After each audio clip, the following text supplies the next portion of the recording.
자, 이번 시간에는 디젤 기관의 연료 시스템에 대해서 간단하게 한번 살펴보고 나중에 또 세부적으로 한번 공부해 보도록 하겠습니다. 자, 디젤 엔진들은 휘발유 엔진하고 달리 우리 휘발유 엔진들은 전기 불꽃 점화 기관이라고 그랬잖아요. 그죠? 그래서 공기 갖고 들어와서 연료 뿜어주고 거기다가 불을 붙이기 위한 고압을 발생시켜서 불을 붙여줘서 폭발하는 그런 기관이 우리가 휘발유 기관들이고요. 디젤 기관들은 그렇지가 않아요. 공기만 갖고 들어온 다음에 압축을 해. 그러면은 이 공기는요, 압축을 하게 되면 온도가 올라갑니다. 엄청나게 올라가. 그러니까 그 압축비가 굉장히 높겠죠. 23, 23, 4대 1 이렇게 압축을 시켜버려요. 그러면 온도가 굉장히 올라가는 거기다가 경유를 쫙 뿜어주는 거야. 그러면 스스로 불이 붙어. 그래서 압축 착화 기관이라고 하는 겁니다.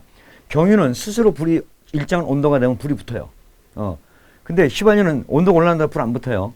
불을 갖다 대줘야 돼. 그래서 인화점이라고 하고 경유는 착화점이라고 하는 거야. 스스로 불이 붙는 온도, 그 점, 그거를 우리가 착화점이라고 그래. 그래서 이 공기만을 계속 들어와가지고 압축을 엄청나게 많이 한다. 그래서 온도가 올라갔을 때 연료를 분사해서 이때에 착화되는 그 불로 인해서 혼합기에 연소시켜서 폭발을 얻어내는 기관은 우리가 디젤 기관인데, 그러다 보니까 그 압축된 공기가 얼마나 압축이 됐는데 거기가 연료를 뚫고 들어갈 정도까지의 연료 압력이 굉장히 세야 되겠죠. 그죠? 휘발유 엔진은 아니야. 휘발유 엔진은 뭐 9대1 정도 올라간단 말이에요. 공기를 압축은 9대1 정도 압축하니까 그렇게 압축하면 높진 않아요. 그러니까 어느 정도의 연료 일정한 압력만 가지고도 쏴줘도 그냥 연료가 푹 들어가는데, 이 디젤은 엄청나게 압축 압력을 시켰기 때문에 그 압축된 공기를 뚫고 들어가는 연료 압력이 웬만해서는 못 뚫고 들어가는 거야. 그것도 안개처럼 뿜어져서 들어가야 돼. 그러니까 연료 시스템이 조금 복잡하고 굉장히 세야 되겠죠. 그죠? 그래서 그 기관의 일반적인 시스템 한번 보자고요. 디젤 엔진은 실내에 연료를 분사시켜서 공기와 혼합이 되기 때문에 혼합기가 균일하지 못하다. 약간 이제 벗어나갈 수가 있어요. 그 다음에 착화점이 일정하지 않아서 비정점 연소이다. 출력은 연료량으로 재된다. 이건 뭐 다 똑같은 얘기고요. 휘발유 엔진이든 디젤 엔진이든 연료량이 많이 넣어주면 출력이 커지는 거고, 연료량 적게 넣으면 출력 작은 거고, 동일 출력 가솔린 기관보다 행정 체적이 크다. 왜? 압축 압력을 많이 해야 되기 때문에. 그래서 큰 동력, 그 다음에 큰 대형 차량들 이런 것들은 휘발유 엔진보다 디젤 엔진이 더 많죠. 그 다음에 산업용 기계, 디젤 기계입니다. 연료의 값도 값이지만은 동일 출력당 출력이 더 커요. 그래서 일단 행정 체적도 큰 거예요. 행정이 크게 만드는 거야. 볼까요? 먼저 장점을 한번 봅시다. 디젤 기관 엔진의 장점을 보면은 가솔린 엔진보다 제동 연료율이 높다. 제동 연료율. 크랭크 축에서 받는 효율이 높은 거야. 회전력, 힘. 그 다음에 연료 분사 노즐에 의해서 공급되어서 신뢰성이 아주 크다. 분사 노즐에 의해서 신뢰성이 있다는 게 연료가 분사되는 거야. 옛날 그 노즐부터 얘기하는 거야. 분사 노즐이라고 얘기 나왔으니까. 저속에서부터 고속까지 전 부분간에 걸쳐서 회전력이 크다. 힘이 좋다는 얘기예요. 꽝꽝 터지는 힘이 좋아. 가솔린 엔진보다 연료 소비율이 적어요. 적은 연료로 큰 힘을 얻을 수 있기 때문에 산업용이라든가 그다음에 대형차 이런 부분들에서 많이 디젤 엔진을 쓰는 거예요. 연료의 인화점이 높아서 안전하고, 인화점이 낮아야 낮은 온도에서 불이 붙는데 이 경유는 불 갖다 이렇게 대도 불이 안 붙어요. 칙 꺼져 그냥. 대신 온도가, 주변 온도가 높거나 자기 스스로 온도가 높으면 그냥 불이 붙어버려. 그래서 인화점이 높기 때문에 경유는 좀 안전하고 화재 위험이 적다. 연료 분사 시간이 짧아서 배기가스의 유해 성분이 적다. 연료 아주 미소량 작게 넣거든요. 작게 넣고 연료량이 크니까 그래서 적게 넣어서 유해 성분을 좀 작게 만드는 것이 특징이다. 장점이고, 단점을 보게 되면은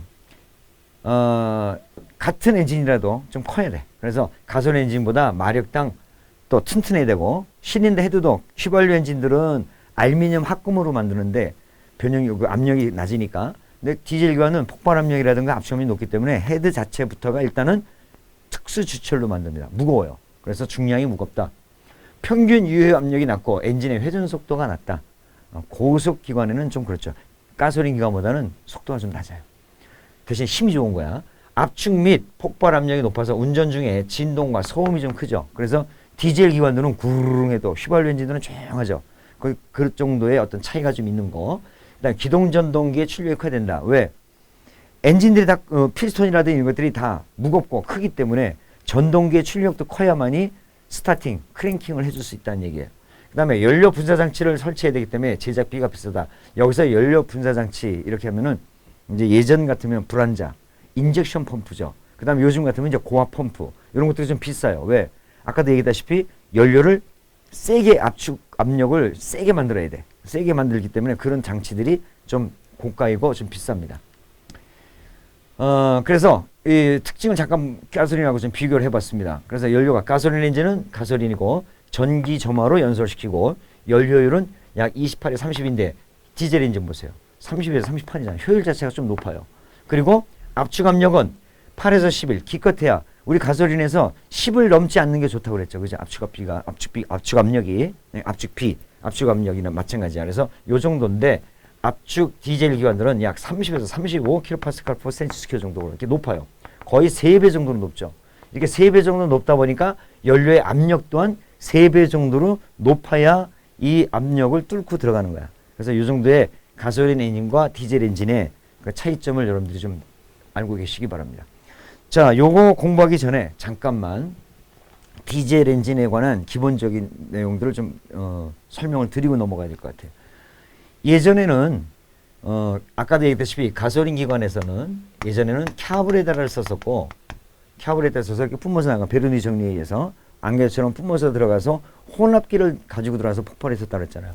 이것을 다시 인젝터로 바꿨다고 그랬죠. 그죠? 인젝터로 바꿨어. 왜? 14.7대 1이라고 하는 완전 연소를 이루기 위해서 컴퓨터를 도입하다 보니까 인젝터로 들어왔어요. 자, 그런데 디젤은 예전에는 처음에는 인젝션 펌프라는 게 있어요. 인젝션 펌프. 이것을 우리 일명 불안자라고 합니다. 불안자. 이 이제 불안자에서 기계 엔진에서의 동력을 받아서 이 내부의 각 실린더에 해당하는 나중에 세부적으로 배웁니다. 플런저 벨에서 이게 기계적으로 막 움직여서 펌핑을 해요. 각 실린더당 분배해서 여기서 펌핑을 한 연료를 가지고 분사 노즐이라고 그래요. 노즐. 인젝터라고 안 그랬어요. 이때는 분사 노즐이라고 그래서 이 노즐에서 뿜어졌다고. 이런 방식에다가 요새는 고압 펌프를 써. 고압 펌프를 써가지고 여기다가 인젝터를 써요. 이것도 마찬가지로 이제 ECU에서 인젝터에다가 똑같이 가솔린 기관처럼 똑같이 생겼어요. 근데 좀 더 크고 강하죠. 여기서 컴퓨터가 계산한 연료량을 분사해. 그래서 우리가 배울 때 현재 이 가솔린 기관에서 카브레다 정도는 배우지 않아도 돼요. 워낙 오래돼서 그냥 바로 여기서 인젝터 방식의 이 연료 시스템을 공부하시면 되는데 이 디젤은요. 인젝션 펌프에 들어가는 플런저라든가 플런저 배럴이라든가 이런 것들이 기본이야. 그래서 여러분들이 인젝션 펌프도 이제 제가 알려드릴 건데 이 세부적인 내용들도 어느 정도 아셔야만이 이 디젤 기관 연료 시스템에 의해서 노킹이라든가 그 다음에 노즐에 관련된 문제, 인젝터에 관련된 문제들을 여러분들이 충분히 다 이해를 하십니다. 그래서 여러분들이 조금 힘들더라도 나중에 요거까지도 다 공부를 하셔야 돼요. 제가 가르쳐 드릴 겁니다. 그래서 요런 변천사가 있다. 요런 시스템이 기본이다라는 것만 알고 계시고 지금 연료 장치의 기본적인 것을 지금 보고 계십니다. 자, 그 다음에 디젤 엔진에서 시동 보조 장치가 있는데요. 이 시동 보조 장치가 뭐냐면 디젤들이 출력을 크게 만들어야 되다 보니까 이 또 무겁잖아요. 그죠? 그래서 처음에 스타트할 때 아까 조금 보셨다시피 기동전동기의 출력이 커야 된다는 얘기는 시동 걸 때 힘들다는 얘기 아니야. 힘드니까 출력이 큰 걸 써야 되는 거 아니야. 그죠? 그래서 그렇게 쓰다 보니까 좀 안 좋은 것 같아. 그러면 그게 왜 힘드냐면은 압축에 걸리는 압축에 걸리는 그 저항이 있기 때문에 처음에 돌릴 때 힘이 들어간 거 아니에요. 흡기라든가 배기라든가 폭발 같은 게 내려오니까 괜찮아. 근데 이걸 압축을 할 때는 저항이 걸리니까 힘든 거예요. 그러면 이 압축이 안 걸리게 하면서 돌리면은 쉽게 돌아갈 거 아니에요. 그죠? 그래서 그때 쓰는 게 바로 감압장치예요. 그래서 여러분들 저 시골에 경운기 아까 얘기했지만 경운기 돌릴 때 어떤 감압장치가 없이 그냥 돌리려면 무지하게 힘들어. 폭. 그건 왜 압축을 시킬 때 저항을 다 이겨내고 돌려야 되니까. 근데 만약에 그때 밸브를 강제적으로 하나를 쓱 열어놔. 그리고 압축 행정 때 밸브를 강제로 열어. 그러면 어떻게 돼? 압축이 안 걸리니까 피스톤이 쑥 올라가죠, 그냥. 그럼 어떻게 돼? 돌리기 편할 거 아니야. 그래서 이 감압장치를 싹 당기고 있으면은 밸브를 열어놔요. 열어놓은 상태에서 막 돌려. 그러면 쉽게 돌아가. 그러다가 막 돌아서 이 관성이 붙어버릴 거 아니야. 관성이 붙어버려서 계속 돌려고 할 때 감압장치를 딱 놔. 그러면 얘는 관성에서 돌려가다가 흑비부나 또는 배부가 탁 열린 게 딱 막아버리니까 압력이 생겨버리죠. 그때 자연스럽게 힘을 적게 들이고도 시동을 부르릉 걸는 거. 이게 바로 압력을 감해주는 장치가 바로 감압장치예요. 이것은 엔진 시동할 때 흡입 밸브를 강제적으로 열어서 압축이 이루어지지 않도록 함으로 인해서 저항이 걸리지 않도록 한다. 그 얘기예요. 또 반대로 시동을 끌 때도 마찬가지. 시동을 끌 때도 뭐 다른 방법도 있겠지만 시동 걸 때 저 감압 버튼 딱 눌러보면 어떻게 돼요? 압축이 안 생기니까 폭발도 안 일어나겠죠. 시동이 자연스럽게 톡 꺼져 버리는 거야. 그래서 겨울철에 기관 오일의 점도가 높을 때 시동을 용이하기 위해서 하기도 하고 또 시동을 끌 때도 하기도 합니다. 예, 딱 그러면 시동 꺼져요, 이것도. 그래서 가장 중요한 거는 강제적으로 흡입을 열어서 시동을 용이하게 하는 거. 그 다음에 기관의 점검 조정 등을 고장을 발견하고자 할 때 등의 여러 가지 원인 분석을 할 때 또 그것도 한번 검사해보고 이럴 때 우리가 감압장치를 쓴다. 말 그대로 압력을 감해주는 장치. 예. 그 다음에 예열장치가 있습니다. 이 예열장치는 시동 보조장치인데 이것도 마찬가지.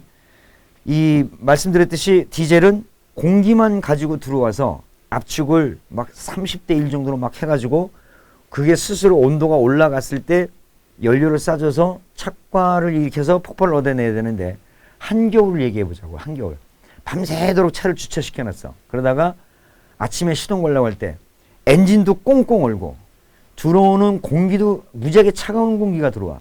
근데 그걸 아무리 30대 1로 해봐야 온도가 얼마나 올라가겠어요. 그러니까 평상시에 온도가 여름철보다는 엄청나게 떨어질 거 아니야. 온도가 안 올라갈 거 아니야. 그러면은 시동이 잘 안 걸리죠. 그러니까 겨울철에 시동이 잘 안 걸리는 거야. 디젤들이. 좀 노후된 기관들. 게일게일게일 안 걸리죠. 그런 것들이 바로 공기가 너무 차갑거나 할 때 안 걸려. 이때에 이러지 말고 모든 디젤 기관들에는요. 예열 플러그라는 것이 있어요. 예열 플러그. 이게 뭐냐면 흡기 매니폴드 또는 그 연소실 안에다가 이렇게 봉으로 생긴 게 이렇게 박아놔요. 그래서 전기가 공급이 돼가지고 우리가 키를 ACC, ON, 스타트 할 때 ON에 딱 가면은 계기판에 이런 불 들어온 거 보셨죠? 이런 거. 이렇게 빨간색으로. 요게 바로 예열 플러그가 현재 지금 공급이 되고 있다. 전기가 나가고 있다는 뜻이에요. 그래서 디젤 갖고 계신 분들은 겨울철에 키를 그냥 무조건 따다닥 하고 스타트 가면 안 되고 ON에 딱 갔을 때 계기판에 불이 쫙 들어왔다가 요 불 특히 요 불이 딱 꺼지면 그때 시동 거는 거야. 요 불이 들어와 있는 상태에서 시동을 걸게 되면 예열 플러그가 고장률이 높아요.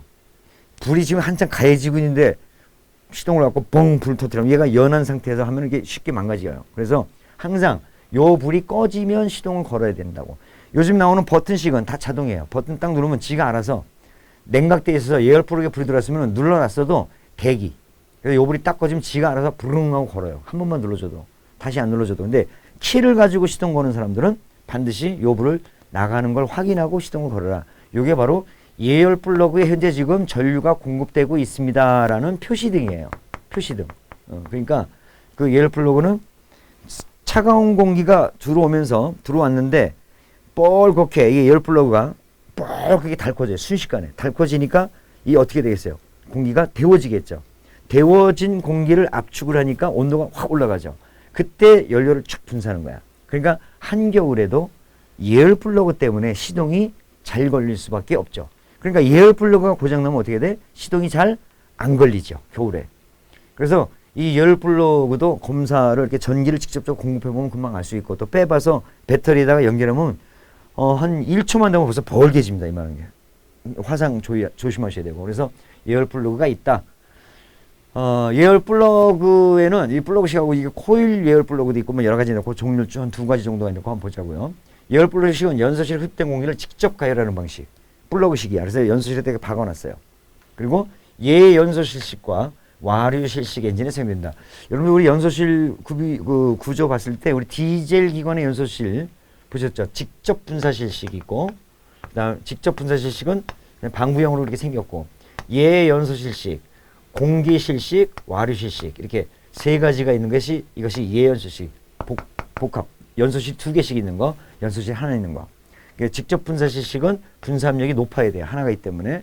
그 다음에 예연소실이라든가 공기실식이라든가 그 다음에 와류실식 같은 경우에는 분사압력이 조금 낮아요. 그래서 이런 것도 여러분들 참고적으로 또 하면서 제가 알려드리겠습니다. 그래서 이런 데 많이 사용한다. 코일형 예열 플러그는 이렇게 코일처럼 생겼어요. 이렇게. 그래갖고 얘는 연소실에 들어가면 쉽게 망가져. 그래서 이거는 흡입 공기가 들어가는 흡입 매니폴드에다가 설치하는 거야. 그래서 전체적으로 공기가 들어가면서 히팅이죠. 난로처럼. 그래서 여기 뜨거운 이 코일을 거쳐 들어가면서 공기 온도가 높아져서 각 실린더에 분배되게끔.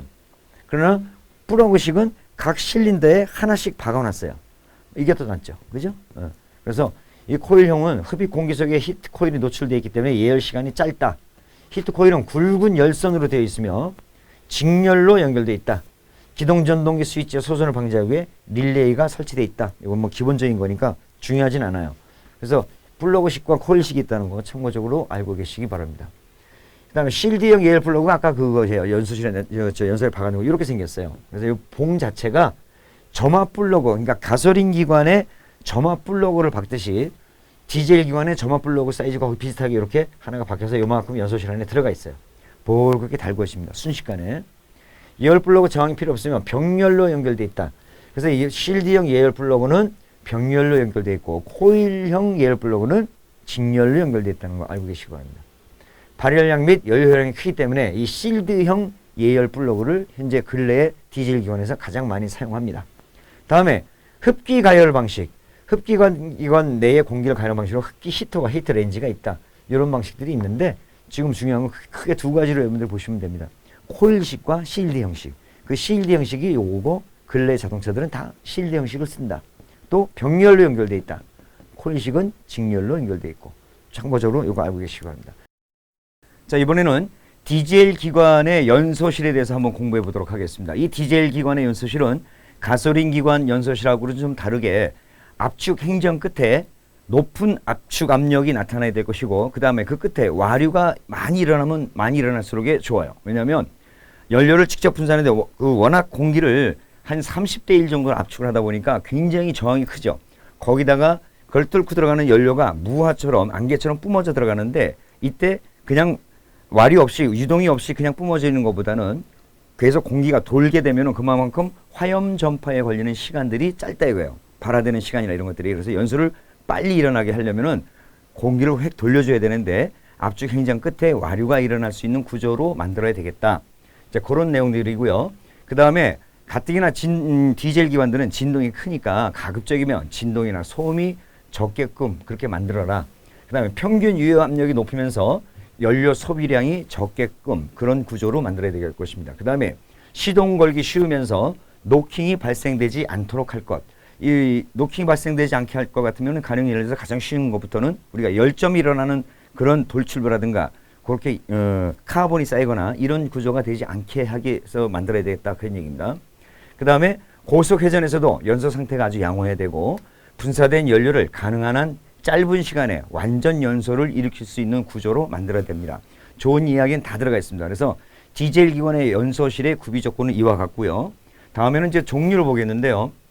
이 디젤 기관에서는 크게 두 가지로 직접 분사를 하는 단연소실이 있고 그다음에 두 개를 쓰는 복합 연소실들이 있는데 이 단연소실에서는 우리가 직접 분사실이라고 해서 이 디젤의 노즐이 직접 연료를 주 연소실에다가 분사하는 방식이에요. 그래서 저항이 굉장히 높고 압력이 높기 때문에 따라서 높은 압력에다가 연료를 쏴줘야 되다 보니까 노즐의 분사 압력 또한 상당히 높아야 되겠죠. 그래서 보통 여기는 구멍형 노즐들이 많이 쓰이는데 이 구멍형 노즐들이 보통 200에서 한 400 정도 킬로그램 센티스퀘어 정도로 압력이 상당히 높습니다. 그래서 이론상으로 보더라도 150에서 300 킬로그램 파스칼 퍼 센티스퀘어 정도로 분사 압력이 상당히 높아야 되고 그 다음에 연소실의 종류에서는 우리가 하트형이라든가 이렇게 연소실 모양이 하트형으로 생긴 것들이 있어요. 흡기 밸브와 배기 밸브가 피스톤 헤드에 간섭되지 않도록 그렇게 했는데 우리는 일반적으로 디젤 기관, 가솔린 기관들에서 연소실을 보면은 보통 실린더 헤드에 있었잖아요. 이렇게. 헤드에 연소실이 있고 실린더가 있으면 피스톤이 있어서 우리가 이 연소실의 이 헤드의 연소실의 구성을 갖고 있었는데 디젤 기관들은요 이렇게 헤드에 거의 없어요. 헤드에 없고 직접 분사기 같은 경우는 압축비가 상당히 높기 때문에 이 헤드는 거의 밋밋해요. 똑바로 나갑니다. 똑바로 나가고 그러면 피스톤이 어느 정도 올라갈 거 아니에요. 그죠? 이 정도까지 올라온다. 여기가 TDC라고 한다면은 밸브는 여기 딱 내장돼 있고 요만큼의 연소실을 갖추고 있는데 엄청나게 압축 압력에 그 세다 보니까 그다음에 이 압축비가 상당히 높기 때문에 이 피스톤 헤드 윗면에 약간의 공간이 있어요. 약간 이게 공간이 있어요. 그 자체가 곧 연소실이에요. 이 자체가. 그래서 가솔린 기관에서는 실린더 헤드에다가 연소실을 이렇게 두었지만 이 압축비가 워낙 높다 보니까 주철로 만든 이 디젤 기관의 헤드는 밋밋하고 피스톤 헤드 윗면에다가 약간의 공간을 두었다. 요런 것들이 바로 직접 분사실식 연소실입니다. 그러니까 우리가 뜯어보면 연소실이 어디 있지 그러는데 사실은 피스톤 헤드 위에 약간의 공백이 있다는 거 요거 참고적으로 알고 계시기 바랍니다. 그래서 이렇게 직접 분사실식의 연소실의 모양들은 하트형, 반구형, 구형 이런 것들이 있다. 참고로만 알고 계시기 바랍니다. 그 다음에 예연소실식이라는 것이 있어요. 예연소실식. 미리 연소를 조금 시킨 다음에 연소실을 조그맣게 하나 더 둬요. 주 연소실하고 예연소실인데 거기다 연료를 쏴줘서 거기서 불을 1차적으로 붙게 한 다음에 그 화염이 주 연소실에 들어가서 연료에 불을 붙이는 이런 연소실입니다. 그래서 분사 노즐에서 분사되는 연료는 예연소실에 분사되고 착화 지연이 짧고 주 연소실 내의 압력 변화가 낮게 유지돼서 운전이 좀 정숙하다. 그런 내용들입니다. 그래서 분사 개시 압력은 보통 100에서 120 정도. 그래서 우리 이런 데는 우리가 뭐 핀틀형이라든가 그다음에 스로틀형이라든가 이런 형태의 노즐들을 사용하게 되어 있습니다. 참고로만 알고 계시고요. 나중에 또 배우시게 됩니다. 구조는 여러분들이 그림상에서는 지금 복잡하지만 여러분들이 교재를 통해서 다시 한번 확인해 보시고요. 연소실이 2개 있다는 것만 알고 계시면 됩니다. 예연소실식. 그래서 이렇게 장점과 단점이 있습니다. 예연소실식의 장점은 분사 압력이 낮아서 연료 장치의 고장이 적고 수명이 길다. 사용 연료 변화에 둔감하기 때문에 연료의 선택 범위가 넓다. 조금 세탄가가 높든지 낮든지 좀 둔감하니까 사용해도 괜찮다. 그런 내용입니다. 운전 상태가 조용하고 노킹 발생이 적다. 다른 형식의 연소실에 비해서 유연성이 있으면서 제작하기가 좀 쉽다. 이러한 장점이 있는가 하면 예연소실식이. 단점은 연소실 표면적에 대한 최적비가 크기 때문에 냉각 손실이 좀 크다. 그 다음에 그만큼 연소실 하나 늘어난 만큼 표면적이 넓으니까 열을 뺏길 수 있는 면적이 넓다. 그런 뜻입니다. 실린더 헤드의 구조가 좀 복잡하죠. 아무래도 하나 있는 것보단 2개 있는 거가 더 복잡할 것이고 엔진 기동 보조 장치인 예열 플러그가 필요합니다. 우리 앞전에 우리 공부하셨죠. 흡입되는 공기의 온도가 너무 차가우면 불이 붙을 수가 없기 때문에 미리 데워서 공기를 데워서 압축을 시켜버리면 그만큼 또 올라가니까 그때의 연료를 분사하면 착화성이 상당히 좋다. 그 다음에 기동 성능 및 냉각 손실을 고려해서 압축비를 높게 하기 때문에 큰 출력의 기동 전동기가 필요하다. 압축비가 높다는 얘기는 시동 걸 때에 걸리지 않은 상태에서 인위적으로 피스톤을 압축 행정까지 끌고 올라가야 되기 때문에 그만큼 부하가 많이 걸리죠. 그러다 보니까 기동 전동기의 힘 또한 출력이 좀 세야 된다. 그런 뜻입니다. 그리고 연료 소비율이 비교적 좀 크다. 왜? 주연소실에서 폭발하는 것보다는 예연소실에서 연료를 이미 조금 더 소비를 하다 보니까 직접 분사실식보다는 예연소실식이 조금 더 연료 소비율이 많다. 그런 뜻입니다. 자, 그 다음에 이번엔 와류실식이에요. 이것도 마찬가지로 예연소실과 구조는 거의 비슷한데 일단 하나가 더 있죠. 이렇게. 근데 와류실식이 공기가 돌게끔 만들었어요. 이렇게 공기가 이렇게 돌게끔 만들어서 우리가 와류실식이라고 하는데 여기다가 먼저 분사를 시키고 여기다가 예열 블록을 둬서 일단 불을 붙인 다음에 요 안에 있는 주연소실. 사실 그림상으로 봐도요. 여기가 예연소실은 이만하죠. 근데 주연소실이 얼마나면 요만합니다. 요만한 거예요, 지금. 그래서 여기서 터진 압력을 여기서 터뜨려서 같이 밀어내는 그런 역할을 하는 것인데 분사 노즐에서 분사되는 연료는 와류실에 분사됩니다. 와류실에 분사돼서 와류를 잘 일어나게끔 하는 거. 연소 상태가 좋게 하기 위함이겠죠. 그 다음에 연료의 분사 개시 압력은 100에서 140이다. 그래서 좀 전에 배웠던 예연소실식 같은 경우에는 우리가 핀틀형 노즐을 써요. 핀틀형. 이거는 100에서 140 정도의 분사 압력을 갖고 있고 그다음 와류실식 같은 경우에는 스로틀형을 쓰고 있는데 스로틀형은 100에서 130 정도 이렇게 120 정도나 이렇게 약간의 거기서 거긴데 노즐의 종류에 따라서 사용하는 연소실 종류에 따라서도 노즐의 종류가 조금씩 다르다. 직접 분사식 같은 경우는 우리가 아까 제가 말씀드렸듯이 분사 압력이 상당히 높아야 되기 때문에 구멍형 노즐을 쓰고 있습니다. 이것도 한번 여러분들이 참고로 보시기 바랍니다. 와류 실식이 있다는 거. 그 다음에 이 와류 실식의 장점을 한번 보면은 압축 행성에서 발생하는 와류실, 연소실 자체가 와류실이기 때문에 와류가 굉장히 강하게 일어나요. 그러다 보니까 회전 속도 및 평균 유효 압력이 상당히 높죠. 그리고 분사 압력이 조금 낮아도 돼요. 그 다음에 노즐의 분사 압력이 얘기하는 겁니다. 그 다음에 엔진 회전 속도의 범위가 넓고 운전이 원활하다. 연료 소비율이 비교적 적습니다. 단점으로 보면은 아무래도 또 구조가 좀 복잡하겠죠. 이렇게 와류가 일어나게끔 연소실을 만들다 보면. 그래서 실린더 헤드의 구조가 좀 복잡하고 분출 구멍의 조임 작용이라든가 연소실 표면적에 대한 최적비가 커서 열 효율이 좀 낮다. 넓다는 얘기예요. 헤드에 열 손실도 좀 많이 있고 저속에서 노크 발생이 잘 일어날 수가 있다. 그 다음에 엔진을 시동할 때 예열 플러그가 반드시 필요하다. 이렇게 직접 분사 실식이 아닌 경우에는 전부 다가 예열 플러그를 필요로 하고 있습니다. 장단점을 여러분들이 한번 참고로 공부해 주시고요. 자, 그 다음에 이번에는 공기 실식이 있습니다. 보다시피 예연소 실식, 와류 실식, 공기 실식 이런 것들은 다 연소실이 2개입니다. 자, 이 실린더 헤드 주 연소실 체적의 약 6.5 내지 20% 정도의 공기실을 따로 만들어 놓은 거야. 그래서 거기다가 또 보는데 연소 진행이 완만해서 압력 상승이 낮고 작동이 아주 조용하다. 연료가 주 연소실로 분사됩니다. 이것은 공기 실식은 주 연소실에다가 분사를 시켜서 기동이 아주 쉽습니다. 시동이 잘 걸린다는 얘기예요. 폭발 압력이 가장 낮다. 분사 시기가 엔진 작동에 영향을 준다. 후적 연소 발생이 쉬워서 배기가스 온도가 상당히 높다. 이 후적에 대해서는 노즐에서 연료를 쏴주고 나면 노즐이 막을 때 딱 막아가지고 연료가 맺힘이 없어야 되는데 연료를 칙 하고 쏴준 다음에 닫혀질 때에 연료가 거기 대롱대롱 매달리는 거, 약간 남아있는 거 이런 것을 우리가 후적이라고 하는데요. 노즐이라든가 또는 인젝터 배울 때 제가 다시 한번 설명드리도록 하겠습니다. 그것을 후적이라고 하는데 이 후적이 나타나면 절대 안 되는 거예요. 디젤들은 이 후적 상태가 상당히 안 좋은 거기 때문에 절대로 일어나지 말아야 된다. 그 다음에 연료 소비율이 비교적 크고 엔진의 회전 속도 및 부하 변화에 대한 적응성이 낮다. 그래서 공기 실식은 사실상 잘 쓰질 않습니다. 예연소 실식이라든가 그 다음에 와류 실식을 주로 많이 쓰죠. 그래서 이렇게 3가지가 있다는 거 여러분들 참고적으로 알고 계시기 바랍니다. 여기까지 해서 디젤 기관 연소실의 구비 조건과 연소실의 종류를 살펴보았습니다.